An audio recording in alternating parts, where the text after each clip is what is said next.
Yeah, welcome everybody to this very interesting presentation by members of the Piatok architecture out in Oakland, which we've been talking about in San Francisco. They're going to be talking about the Softwood Lumber 2023 Mass Timber Competition winner, which is now designed the Village SF Wellness Center, a 45,000 square foot building in the heart of the American Indian Cultural District in San Francisco. And I'll let the team explain it. We've got Adrian Steichen, Anya Riddell Kaufman, if I'm saying these names right, or Kaufman, Ray Reedy, easy one, and Janie Madamba are all here from Piatok's office. I'm going to comment back and forth on it.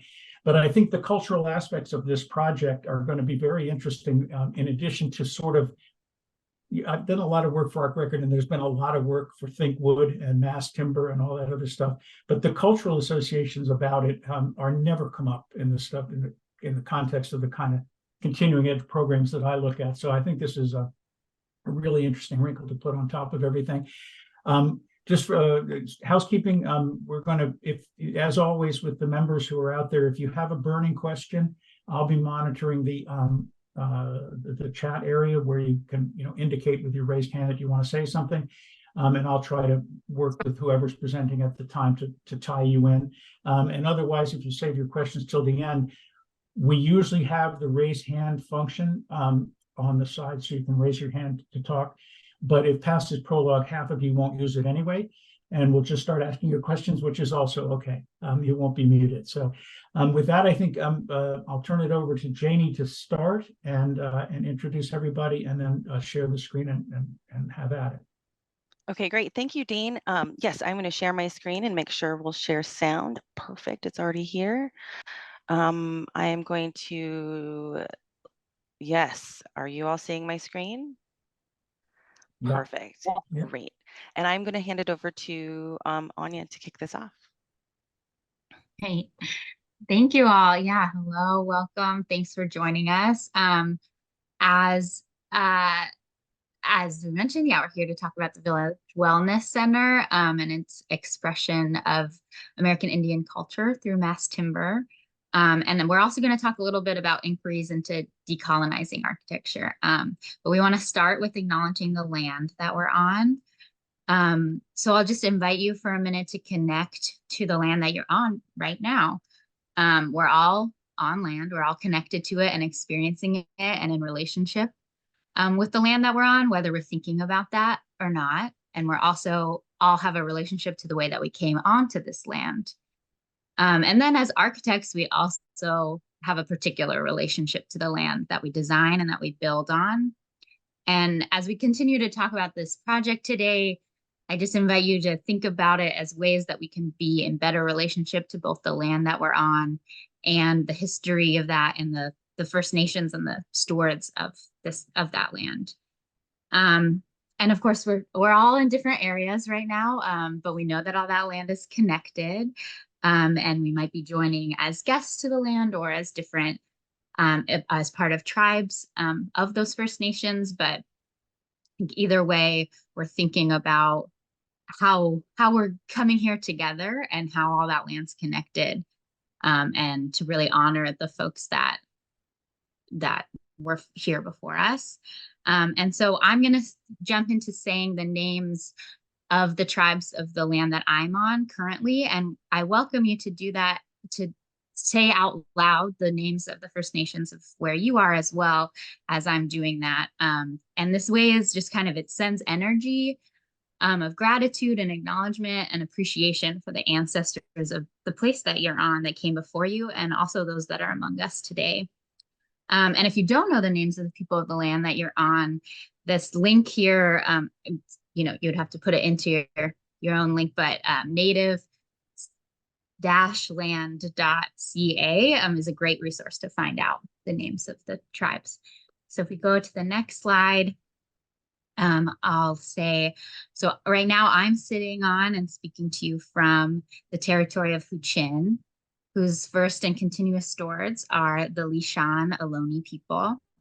And Lishan is made up of 7 nations: the Chochenyo Ohlone people, the Karkin Ohlone, the Bay Miwok, the Plains Miwok, Delta Yokut, and Nepean, the Padawan, and to all the other tribes that made their home in Huichin. And with that, I think we're also, if we go to the next slide, we'll give a brief introduction of ourselves. We're all coming here, as mentioned, representing Payatak Architects, and here to talk about our work on the Village SF project. And I'll just give a brief introduction of myself and my relationship to the land. I am of Eastern European, Ashkenazi, Jewish, and Irish descent. Both sides of my family immigrated to Turtle Island in the late 1800s. And my parents then moved to California and to the unceded lands of Esalen in the 80s, which is where I grew up. And then I moved to the Bay Area to live on Ohlone land about 14 years ago. And since then, I've been living here as a guest, as a colonizer, and really embracing living in the Jewish diaspora, which is a descendant of people that have always been diasporic, and which affects my relationship to the land that I occupy. And I'll let Janie give a brief introduction of herself. Good morning, everyone. I'm Janie Madumba. I'm a senior associate project manager and architect here at Payatak Architects. I was born in Santa Clara, California, on the unceded lands of the Muwekma Ohlone tribes. I am also first generation from my father, who is from the Madumba Banawan Albano family from Bacara in northern Luzon, Philippines, who immigrated in the 70s to Hawaii, the land of the Hawaiian people. My mother's side, I hail from the Bushy Doherty family of Swanton, Vermont, the unceded lands of the Abenaki Nation of Missisquoi. I currently reside on the unceded lands of the Chochenyo Ohlone people. And I'll hand it over to Ray for his introduction. Yeah, I'm Ray, an associate at Payatak. I am primarily of Scottish and Irish heritage. It is unclear when my family immigrated to the United States, but they came to California from Oklahoma in the 1930s.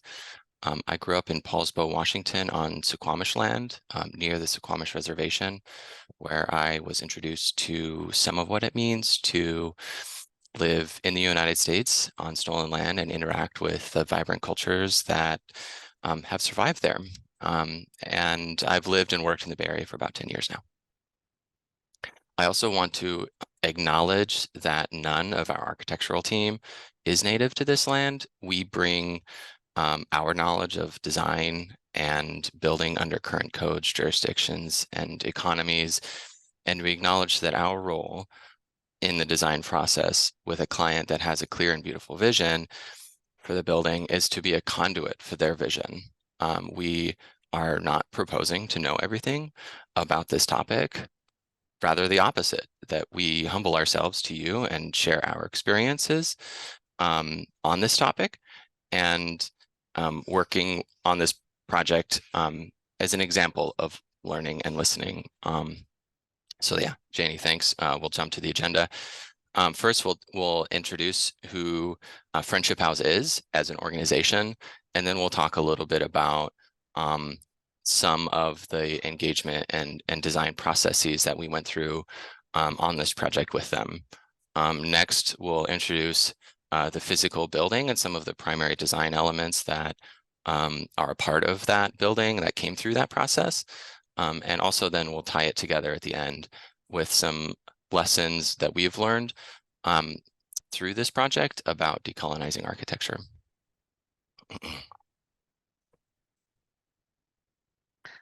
All right, I'm going to jump in on the on sharing Friendship House, our client and leader of this project, their vision and values.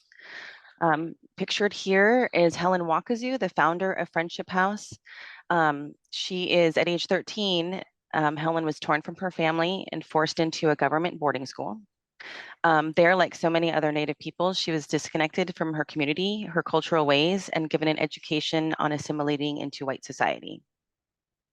Later, following the U.S. Indian Relocation Act of 1956, she was dropped off in San Francisco to work as a maid and to once and for all give up her traditional ways.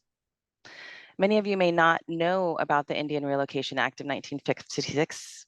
It's also known as the Public Law 959 or the Adult Vocational Training Program. It was a United States law intended to encourage Native Americans in the US to leave Indian reservations, acquire vocational skills, and assimilate into the general population. Part of the Indian termination policy of that era, which terminated the tribal status of numerous groups, it played a significant role in increasing the population of urban Indians in succeeding decades. American Indians arrived in San Francisco's and other cities in the 50s with the promise of jobs, housing, and services, and instead they were greeted with nothing. Helen became a force of good among San Francisco's urban Indian community. She took the ways taught to her by her Navajo elders and built Friendship House as a place for healing from substance abuse, trauma, and from the indoctrination of white society that says being Native is unacceptable. Together with the city's Native community, she built a foundation for one of the nation's leading urban Indian organizations. The Friendship House Association of American Indians is a CIRF certified, state licensed 80-bed inpatient substance use disorder treatment program. All right. Friendship House also helps prevent substance abuse before it starts, and they have a San Francisco Youth Center that provides American Indian youth ages 8 to 24 with a broad range of activities and services that help instill cultural pride, academic success, and resilience in the presence of violence and substance abuse at home. Helen's vision was to help Native peoples reconnect with spirit, culture, and each other. It's important to note that Friendship House is an indigenous-led intertribal organization, and their care model integrates traditional Native healing with evidence-based practices. And they've developed a unique approach to wellness that is holistic and leads to lasting recovery. We know that healing for Native people begins with culture and connection. American Indians experience the highest rates of poverty in the United States. According to the U.S. Census, over 1 in 4 American Indians are in poverty. This brings disproportionate incarceration rates, teen suicide, unemployment, high school dropout, diabetes, domestic violence, and substance abuse. Many of these issues facing Indian communities have deep socio-political roots that reflect a long history of systemic and structural racism and oppression, including the criminalization of Indian ceremonies and languages, the dissolution of the tribal family structure, forced relocation, and mass incarceration. The site for the Village SF is located adjacent to Friendship House, and it is located within the American Indian Cultural District, which is a part of the larger Mission District here in San Francisco. The site is located here next to Friendship House, and you'll see here is Mission Dolores Park, which was an original Yelamu Ohlone Village site, currently named Mission Dolores Park, if you've ever had the chance to come and visit.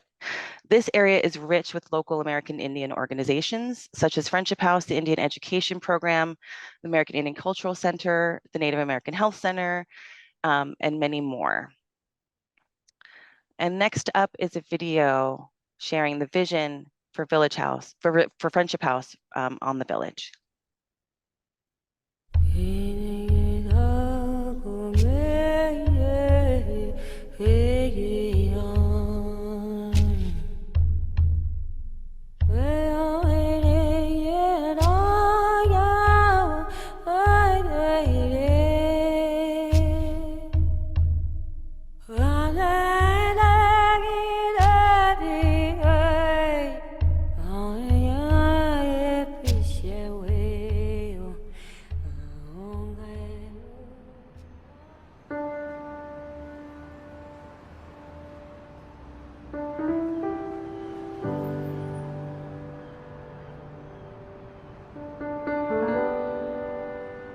We don't have land, and of course, to us, land is everything. Creator put us on the land for a specific reason, to take care of that place. Our sacred duty is to take care of the land and to take care of the people on the land. What we need here, medical, dental, mental health, where our children, our grandchildren will have a place to go, a place to heal. A village, to me right here, this is sacred land.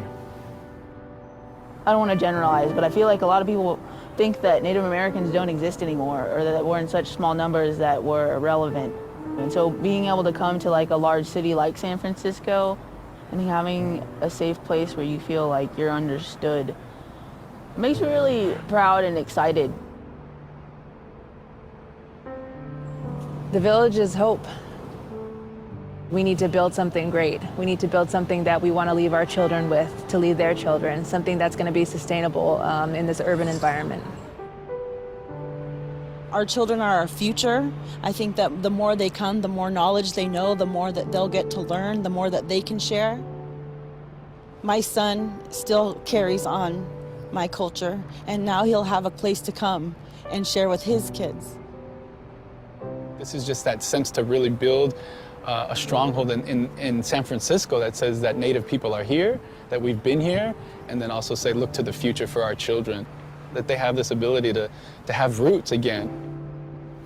For our young people in this city, this idea of a village is a returning back to their center, is a returning back to their truth.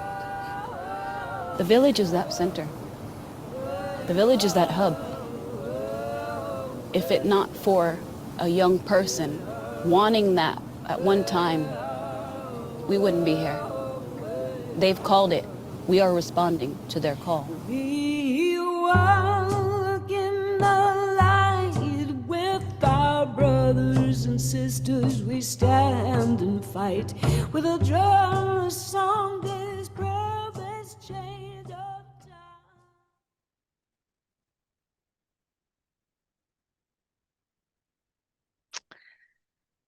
I love that video. Friendship House, we've talked about Friendship House. I want to talk a little bit about the partners in the coalition. So Friendship House is leading the Intertribal Coalition.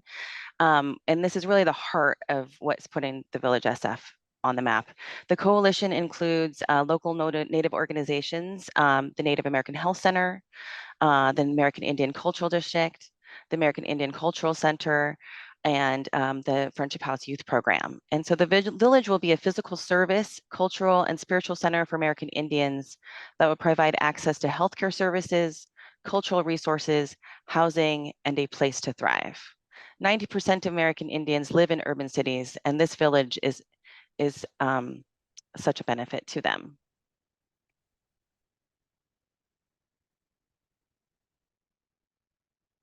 So we are going to talk a little bit about the engagement and design process that we went through on this project. So for such an amazing organization with a clear and powerful vision for what the building should be, the natural question is, how do you go about designing a building for them? Well, it's not about for them. You go about designing it with them and involving them in finding the language and expression for the place. Next slide. So we worked with their community to understand their vision for this place, their cultural values and their needs, included a survey of everyone involved in the organization, and interviews and conversations that were intentionally broad. The group is intertribal, so there was an incredible diversity in responses, but we still were able to pull out guiding themes from the vision that they expressed. Shown here is a word cloud we created to clearly highlight some of those guiding themes that began to emerge.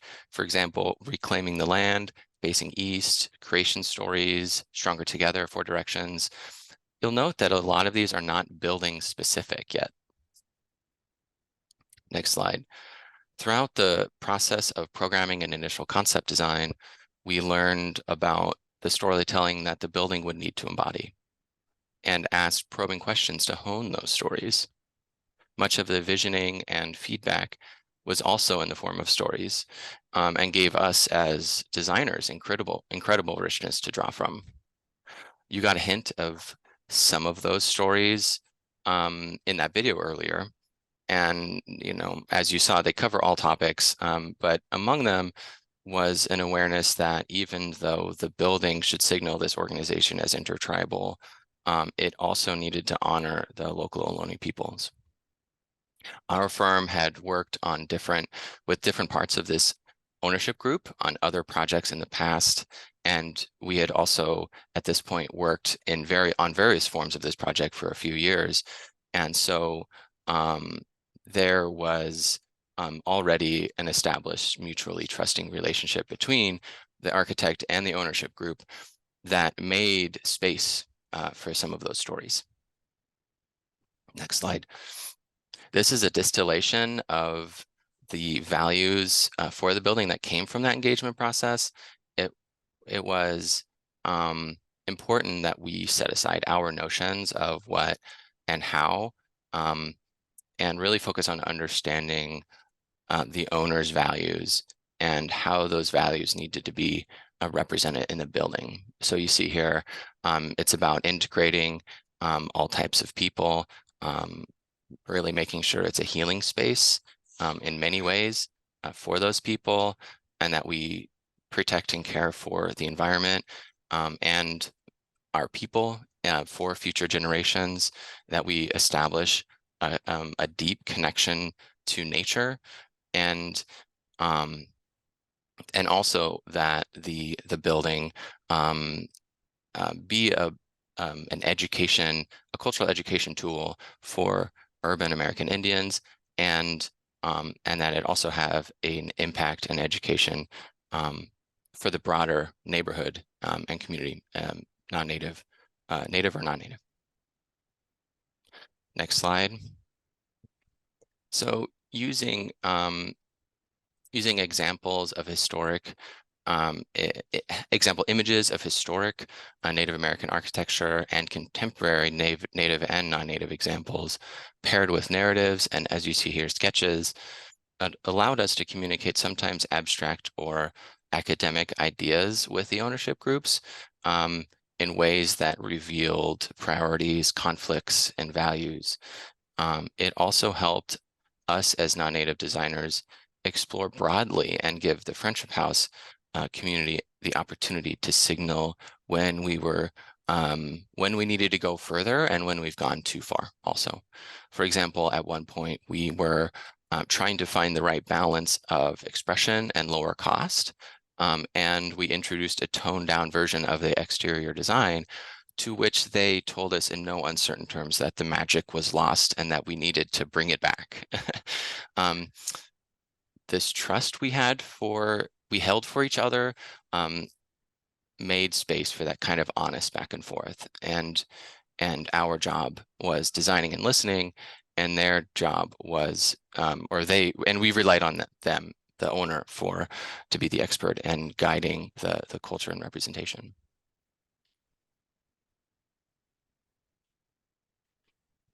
So how did we move from all that great engagement and visioning and trust building and relationship building into the built form and into a design for a real building?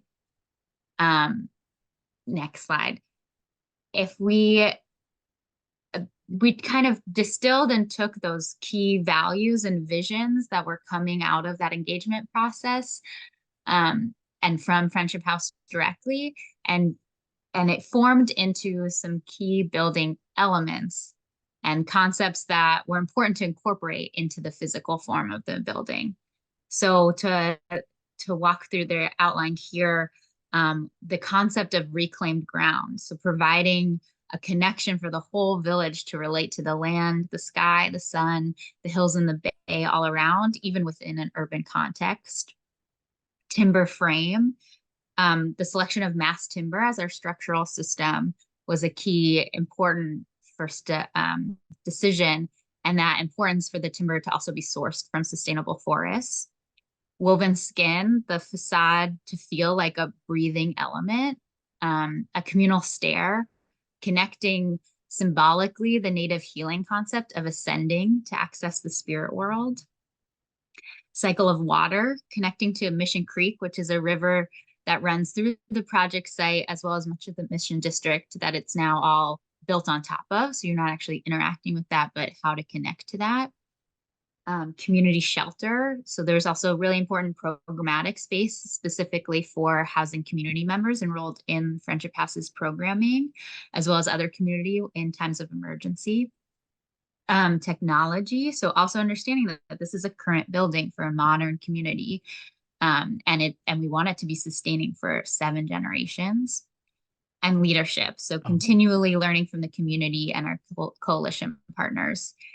And throughout this section, we're going to zoom into a handful of these and really try to dive in with the framework of looking at mass timber in particular as part of our cultural expression of the vision.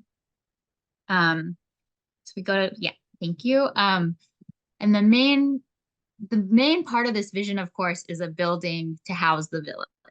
And so it's really important also to give context about in the design elements taking shape, what the program was to be included. So at the entry level and the levels directly above and below it, we have the culture and community zone. This is where the culture center, the elders lodge on the first floor, and the youth center on the second floor, with some connection to recreation and a basketball court on the basement, are housed.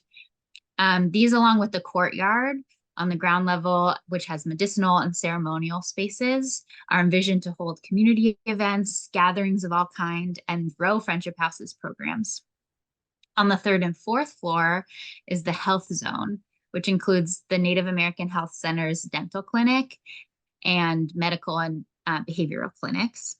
And then on the 5th and 6th floors are the home levels. So this is housing folks in Friendship House's graduate intern program on the 5th floor for folks that have graduated their program but are in a bit of a work trade program now. And then the Women's Lodge on the 6th floor, which is for women with children to live in while they're enrolled in the Friendship House's treatment program.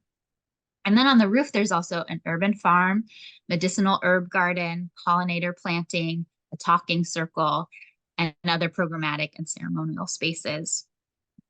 And so this is a really complex program, and the selection of mass timber as our structural system helps support this variety and diversity within one building.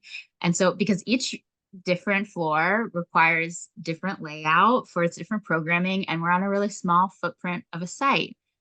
But because our structural system is being cohesive throughout, all of our partition walls can be non-structural, and we can move these non-stacking elements around to work with what each floor requires with its different heights and its different MEP and users and coalition partners, and really creating a diverse village throughout this cohesive structural system.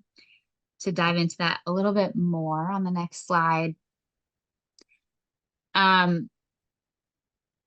so the using mass timber was key in aspects of the building, both for housing those complex programs, but also to really connect to the tradition of Native architecture, but in a modern context. So timber framing is found throughout many tribes' traditional architecture, as well as specifically with Ohlone tribe on the land where this building will be. And so in that way, as well as now in our current context, the ability to use the building type 4C, we're allowed to now expose the timber as well. And so that all residents and participants and visitors of the site can interact with the wood on the site. And mass timber in this way is providing a pathway to decolonizing architecture. The exposed mass timber communicates a sense of nature, and tying back to that key value of Friendship Houses. It's got cultural connection and warmth that calls to the residents and users. It is a practice of biophilic design, interacting with the natural materials, giving a calming and healing sense, and all of which are important to the vision of this project and Native culture. I think I'll hand it over to Ray. Yeah, from the discussions about connections between people and generations, it was clear that this building would play a central role as a social hub. And so it would need a prominent symbolic connective stair. The stair that we have is a perfectly circular stair that reaches from the underground at the lower basement to level 1 and to level 2,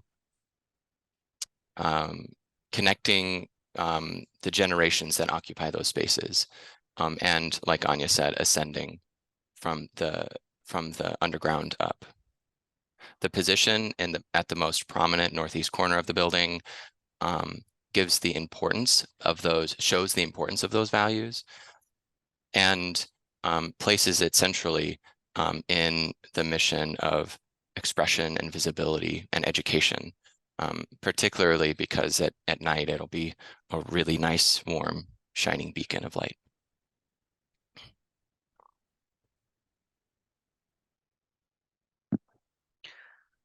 Thanks, Ray. I'm going to zoom it out. So the village is part of the campus with Friendship House, and and Ray said it right there that it's really meant to be a beacon, and it's really meant to project the identity of the community. And so, you know, within the American Indian Cultural District, and with this campus, there's larger plans to really identify and note this area as a hub. And so that would include the cultural district's development of gateways, like identifying where this hub is and calling to the community to say, hey, here we are here.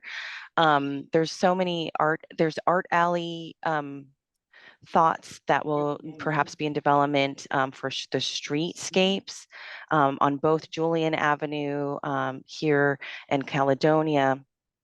Julian Avenue is to the east, and so that is projected to close during large festivals and become an event street for the community, as well as Caledonia Street as an art hub. And so there are art murals planned for the exterior of the building, and so we're really trying to really develop a cultural language here that will have the community feel a sense of belonging and inclusion, and will call to intertribal members everywhere.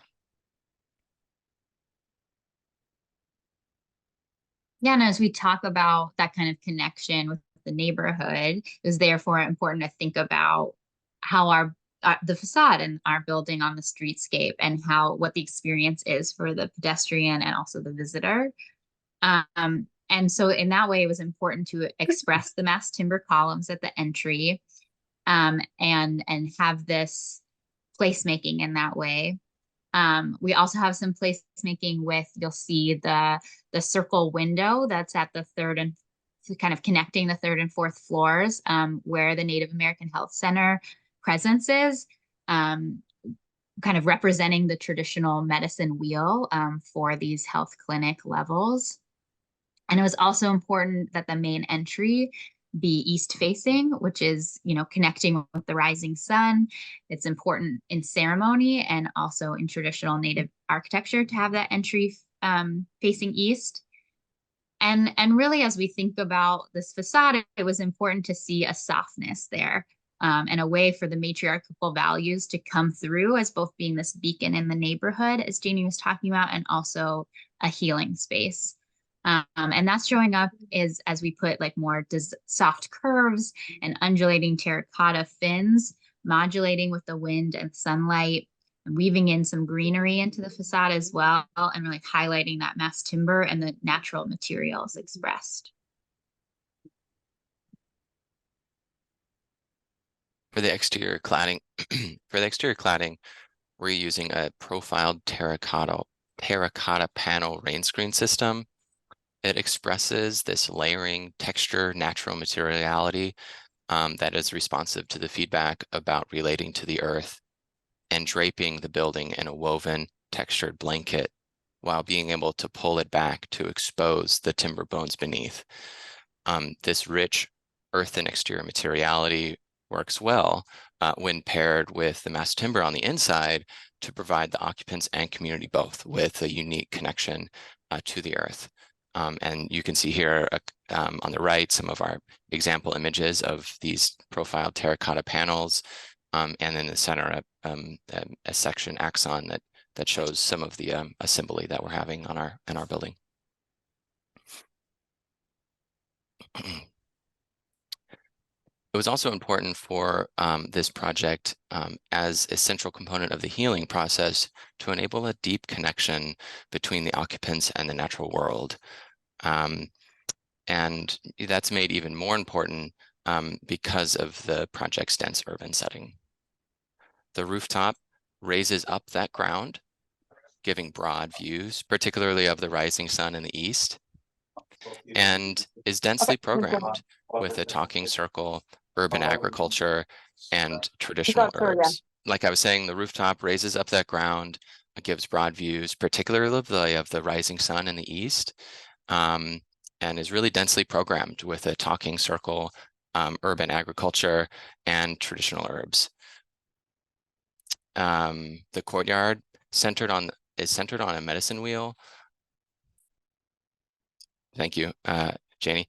Is on axis with a traditional sweat lodge surrounded by dense vegetation.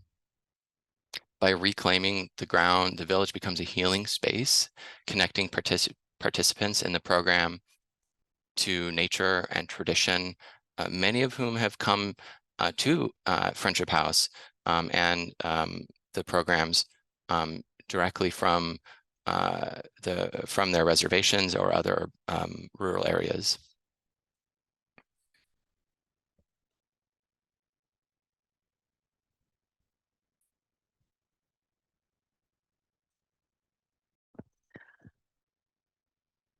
Diving into some of the lessons we've learned from the design process with this fabulous Friendship House and Intertribal Coalition. And, you know, these lessons have really felt like lessons in decolonization. Some of our days were spent questioning the strengthened foundation of our architectural history classes in school. And we won't go that broad here, but we're going to keep it close to this project's heart. And so what we'll speak on is some of the lessons we've found, and we'll share with you about mass timber sourcing, funding sources, sustainability certifications, and just more reflection on the process and inner reflections of the design. And we'll share that with you. So the team, the design team worked in partnership with the contractor, consultants, coordinators, and fabricators to source timber that is both sustainable and from tribal forests. Therefore, the project was initially targeting FSC lumber, but there is a cost add to FSC. No supplier was able to guarantee that they could procure FSC from native lands and mills, and there was no guarantee that non-native FSC would hold up to the owner's expectations of our relationship to and stewardship of the land. So we had an extensive interview and vetting process for mass timber suppliers with the contractor, but eventually the owner's rep, Equity Community Builders, connected the team with an organization called Sustainable Northwest, a nonprofit who specializes in connecting different organizations to find sustainable solutions. But in this case, which is a broad mission, but in this case, they have specific experience in connecting project teams with and mass timber suppliers with native forests and mills. So through collaboration, we have learned that it may not be necessary to need FSC wood for the lead point associated with mass timber sourcing, for example, and that is possible to support native forestry in a couple of different ways. One is through the direct purchasing and full tracking of that timber, which guarantees that the project gets the wood from, for example, the Yakima Reservation in Washington State. But that level of tracking can sometimes be challenging and limiting. The other possible method is to use market credits, which can funnel business to native lands and businesses, even if this project does not necessarily get fiber from those native lands. Thanks, Ray. I'm going to talk about funding for a second. The village has built a lot of support locally, statewide, and nationally over the last few years. And the village has tremendous political support from California Mayor London Breed, San Francisco Mayor London Breed, I'll correct that, California Governor Gavin Newsom, the House Speaker Nancy Pelosi, and California Senator Padilla, and many others. But it's important to note that funding sources are not available for urban Indians. State and federal funds support Native Americans on tribal lands and not urban Indian organizations. And so this is something Friendship House is trying to change, given that 80% of Indians nationwide live in cities and not on reservations on tribal land. And so in California, 90% of the Native American population live in cities. And so funding is not available for urban Indians. It's a big challenge. And I'm going to jump into sustainability certifications. Finding the right building certification system was super challenging on this project. And our sustainability consultant, Stoke, they're amazing, reflected that it felt wrong to teach Indigenous and First Nations peoples about sustainability, which we all kind of felt that, right? They're their stewards. They're the first people. They're the people we look to for knowledge and wisdom. And so, but in building development, we have these rigid and prescribed systems that determine the sustainability rating of your building. And so the cultural values of the ownership group and its users, our design process has resulted in a very sustainable and efficient building. However, the building has a small footprint. The site is approximately 66 feet wide by 100 feet deep. So we're talking about a 6,600 square foot footprint. And our roof is being maximized to grow food and promote wellness. And we're a small urban infill site. So the project team had a lot of challenges trying to figure out what is our certification match. It was like this weird kind of sustainability dating game. And the Village SF, we matched very well to the ILFI Living Building Challenge, and would have loved to have pursued a healthy materials pedal. But we didn't have any PV. And so we really didn't fit. And so as a result, the Village is pursuing a LEED Platinum certification, which is a very complex and interesting process due to the fact that we don't have PV. Yeah, and then I think the kind of final lessons learned that we wanted to bring to y'all is really a personal one, and reflecting on our role as designers, as architects, particularly with Native clients, but in any project really. It's a big lesson on reflecting on our own ego and what our role is in the design process, and acknowledging that who we are is brought into the design, and we can't ignore that, and we shouldn't. And it's not any judgment, yes, no, clear, good, bad answers to these questions. It's more per project. What really will serve the client? How much of my ego do I need to bring to this project? Am I bringing this into visioning and really creating the beauty for them?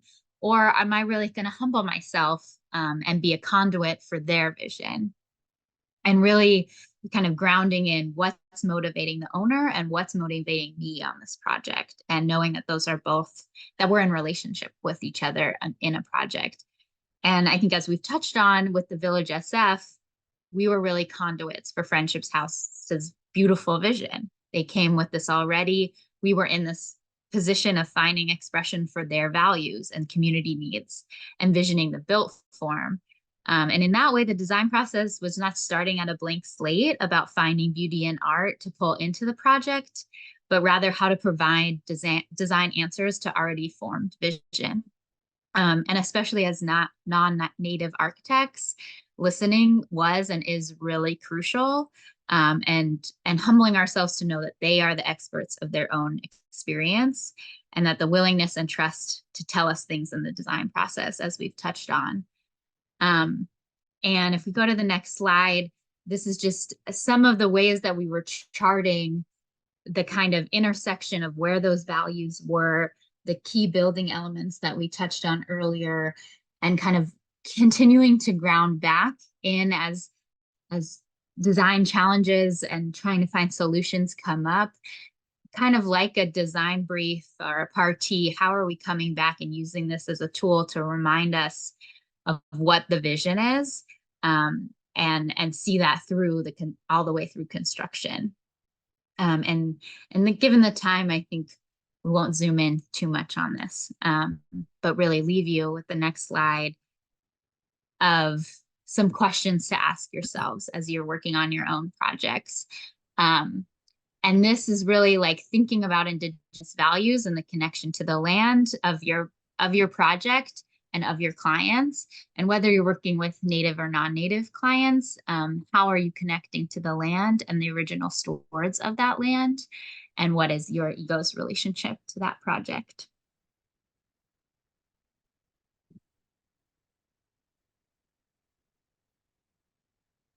We're not done just yet. We do want to acknowledge the village partners. This is the coalition partners: Friendship House, American Indian Cultural District, the Native American Health Center, and the American Indian Cultural Center as really the visionaries for this project, as well as our full project team here. We're working with Equity Community Builders, DCI engineers, Einweiler Keel landscape architects, Lawrence Badener urban planning, PAE for our MEP tech lighting needs, Stoke, our sustainability consultant, Topleaf Farms for our urban agricultural farm, Sage, our civil engineers, and Cahill, our construction partner. And now we can open it up for questions, comments, and a forum. I don't know if I should stop sharing. Dean, you'll let me know. What do you think? You can, it's a nice image. You can leave it up. Okay. That'd be fine, I think. Yeah, everybody, yeah, I'm back in. I apparently am on Munsee Lenape land, I believe, where I'm talking to you all from, if I pronounced it correctly. But I really want to thank Ray, Jenny, Anya, and Adrienne for putting together a really interesting and provocative proposal, and one that we can watch, come to fruition over time, and check in with you a year from now and 2 years from now. But yeah, open it up to questions. I saw in the chat something from Melissa. Do you want to ask that question yourself? You want me to read it, Melissa? You'll have to unmute in order to come in. Yeah, go ahead. Hi, sorry. Thank you for your presentation. I was just wondering, I saw a lot of similarities to the Museum of the American Indian, and I was just wondering if that was an intentional reference, or if it was just a natural expression that independently developed of Native American kind of expression. Thanks. Yeah, I can try to address that. We for sure looked at that project as an example of how to get some of the softness and texture that we were looking for on the exterior. I'm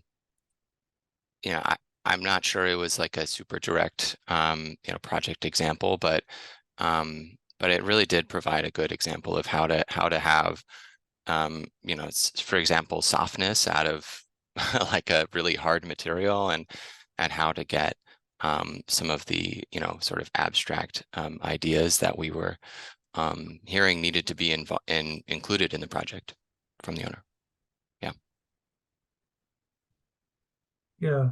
Okay. I have a couple of questions and comments. As others, you want to chime in, just raise your hand or just jump in if you need to.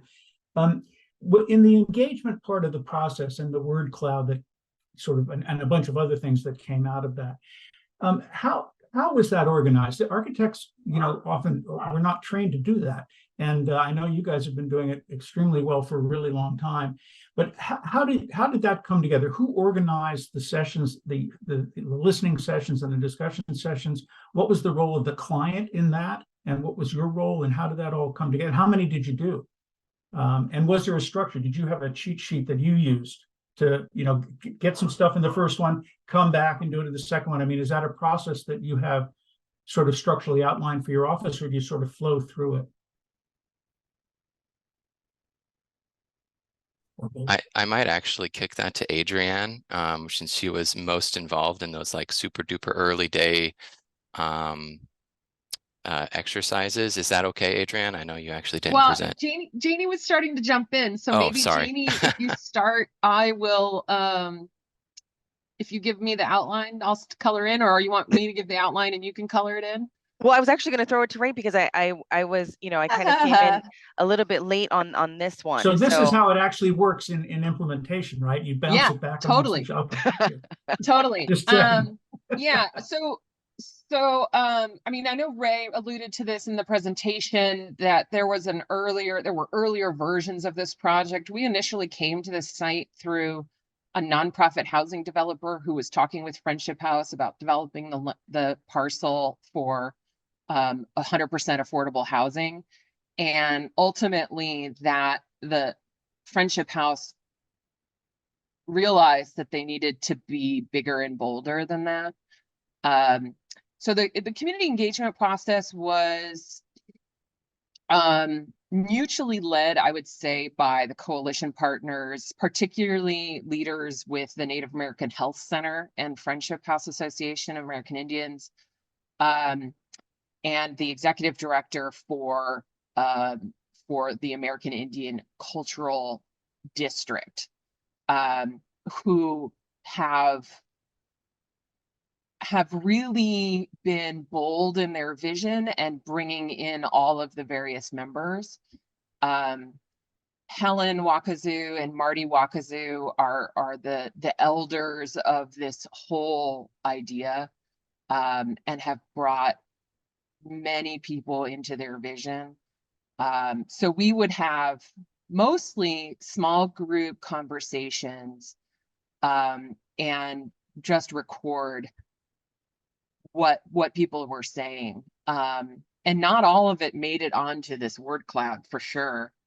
But there was all of these different viewpoints from so many different indigenous tribes. This intertribalness is actually of critical importance, that it is representative of the diaspora of the Native peoples particularly in the now United States. We just, like, back to Piatak's thing, we don't have a cheat sheet. We make this up every time based on the partners involved and the process necessary. We don't have a standard step-by-step guide. We have tools and practices that we come back to and we utilize, like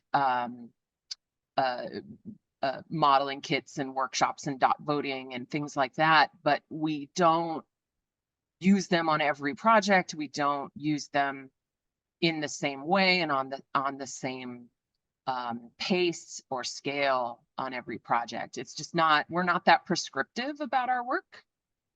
We're much more kind of in the flow, which is not very efficient to run a business practice in, but that's just not our objective.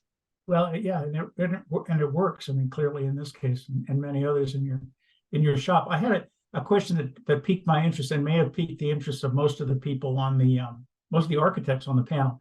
So at one point, you, for cost reasons, diminished some of the stuff that you were doing and got serious pushback from your clients that they didn't want you to do that.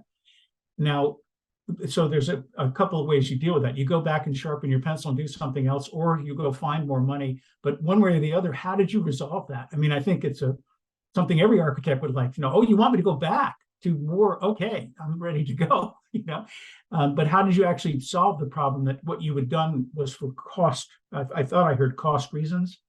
Ray, I think you were talking about that, but yeah, how did you turn it around, I guess? Yeah, it's, I think it's a really stiff design challenge of having, needing to use your all of your design and imagination to express these incredible vision and values, and then getting the feedback that this is A, too expensive, and B, you need to do something less expensive, but have it be as incredibly imaginative and expressive.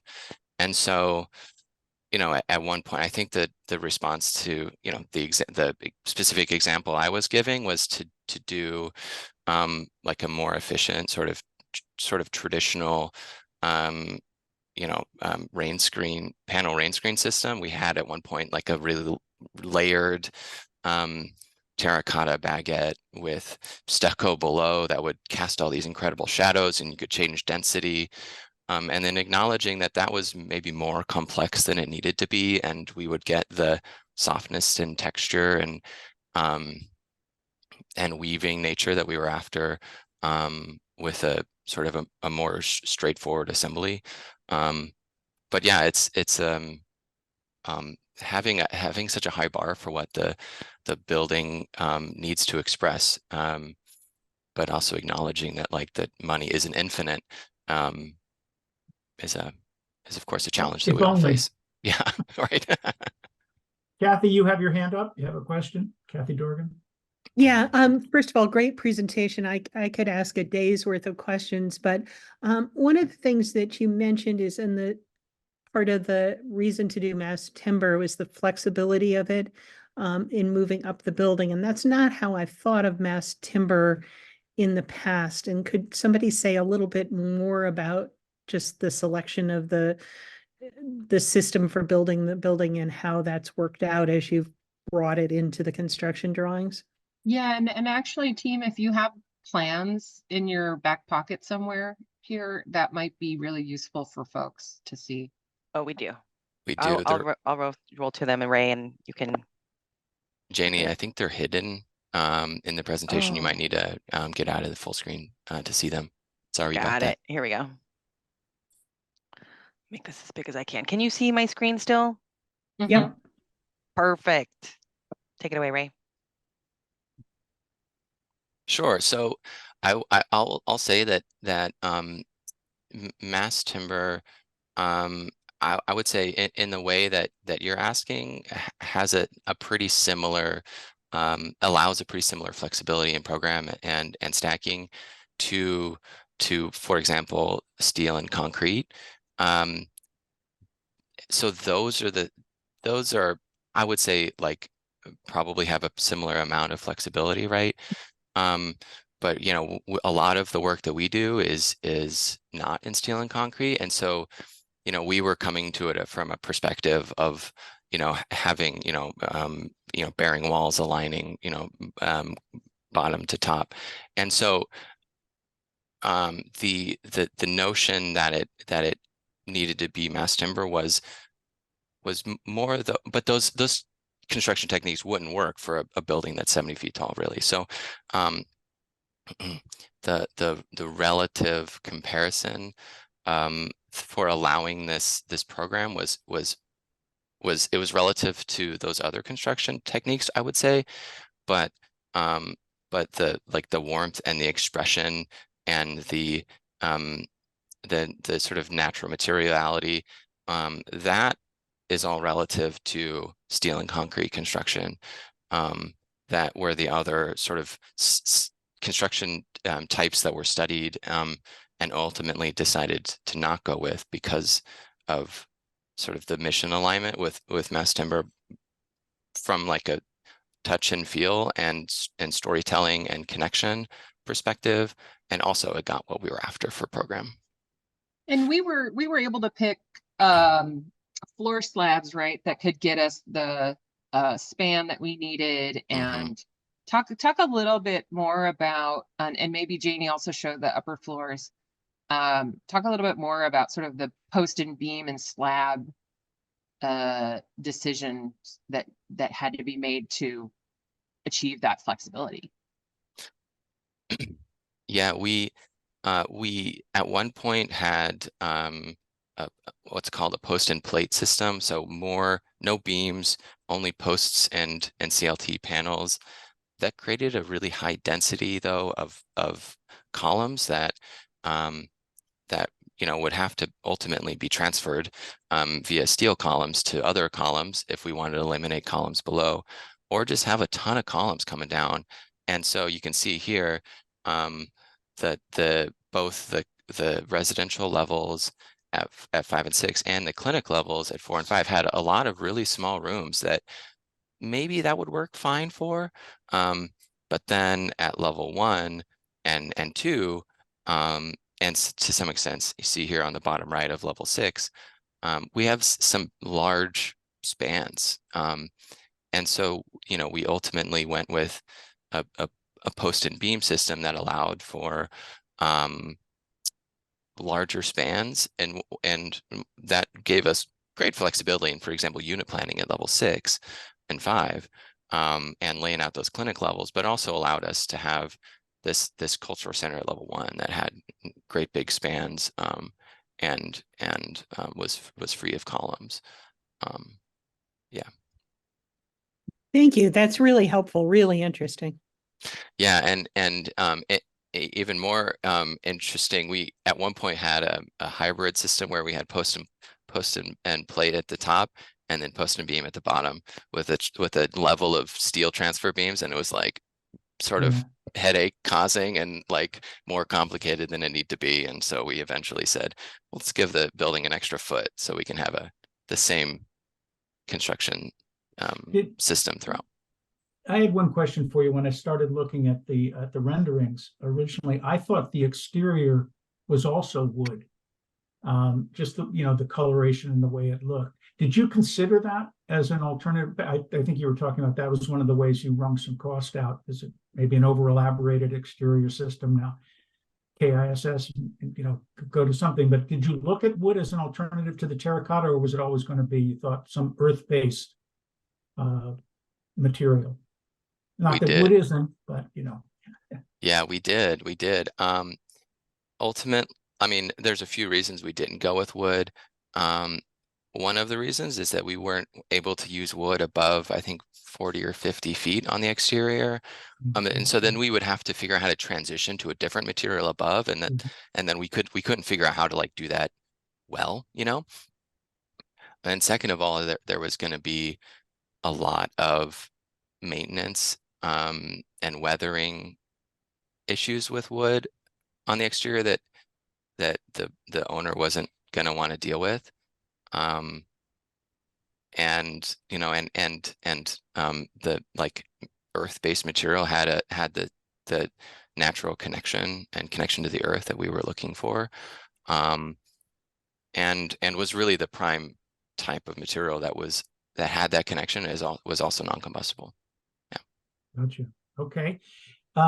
We're past the time bell, but does anybody, if you guys can stay a few more minutes, if anybody has any other questions, raise your hands or jump in.